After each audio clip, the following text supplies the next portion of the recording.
সমাজ পরিবর্তনের শুরু হয় মানুষের হৃদয় থেকে। আমরা হয়তো ক্ষমতাবান নই, কিন্তু প্রার্থনা করতে তো পারি। হিংসা নয়, ভালোবাসা সমাজকে সুন্দর করে। মানুষের জন্য প্রার্থনা করা একটি মহৎ কাজ। সমাজে শান্তি ফিরিয়ে আনতে হলে মানবতা দরকার। আমরা সবাই মিলে সমাজের জন্য প্রার্থনা করি।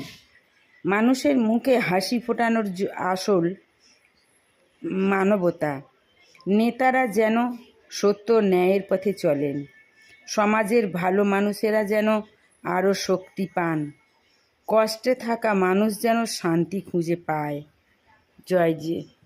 ধন্যবাদ তোমাদের। ভালো থেকো, সুস্থ থেকো, সুন্দর থেকো।